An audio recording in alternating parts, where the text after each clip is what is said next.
Hati-hati jika telinga berdenging, begini penjelasannya menurut Islam.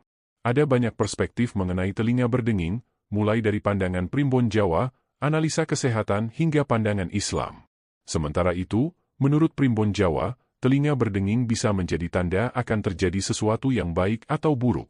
Primbon Jawa biasanya mengaitkan prediksi ini dengan waktu tertentu. Misalnya, jika telinga kanan berdenging antara pukul 1 hingga pukul 2, ini bisa menjadi pertanda akan ada pesta besar.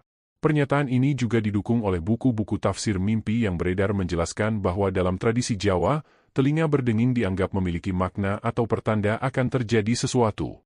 Telinga berdenging secara medis disebut tinnitus, adalah kondisi yang bisa terjadi pada salah satu atau kedua telinga, dan bisa berlangsung sesaat atau dalam waktu yang lama. Tinnitus bukan penyakit, tapi gejala dari masalah kesehatan tertentu. Telinga berdenging dapat menimbulkan gejala yang menyakitkan bagi beberapa orang, seperti rasa perih di area telinga dan sakit kepala hebat. Secara medis, telinga berdenging terjadi karena gendang telinga menerima suara dengan frekuensi tinggi. Jika frekuensi gelombang suara yang diterima terlalu tinggi, telinga bisa mengalami kerusakan.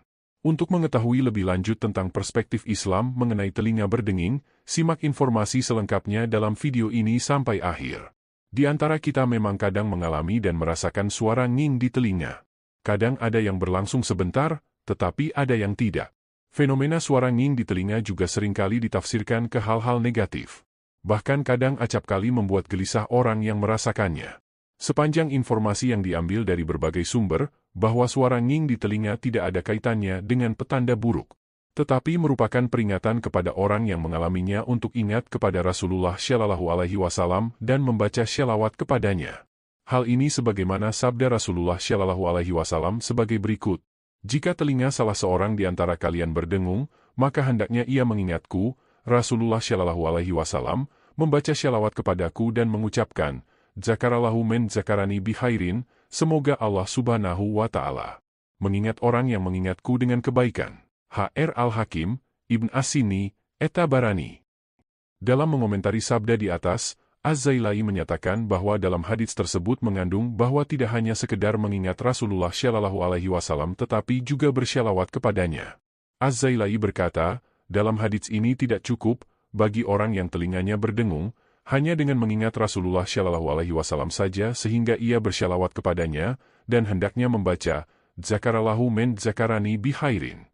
Abdur Rauf Al-Munawi, Faidul Qadir, Bairuddar Al-Kutub Al-Ilmiyah, cetakan pertama, tahun 1415 Hijriah, 1994 Masehi, Juz 1, halaman 511.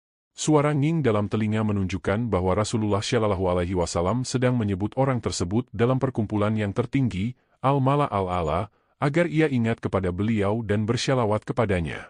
Pandangan tersebut didasarkan kepada pendapat Abdur Rauf Al-Munawi yang dikemukakan oleh Ali Al-Azizi dalam kitab As-Siraj Al-Munir. Imam Al-Munawi berkata, sesungguhnya telinga itu berdengung hanya ketika datang berita baik ke ruh, bahwa Rasulullah Shallallahu Alaihi Wasallam telah menyebutkan orang, pemilik telinga yang berdengung, tersebut dengan kebaikan di Al-Mala, Al-Ala, majlis tertinggi, di alam ruh. Lihat Ahkamul Fuqaha. Meski telinga berdenging bisa saja disebabkan oleh kondisi kesehatan tertentu, tetap saja bahwa kondisi ini memang terjadi sebagai pertanda bahwa Allah sedang memperingati hambanya atau memberikan rasa syukur kepada hambanya. Demikian mengenai telinga berdenging, semoga kita semua dijauhkan dari perbuatan keji dan munkar, dan selalu dalam perlindungan Allah Subhanahu wa Ta'ala.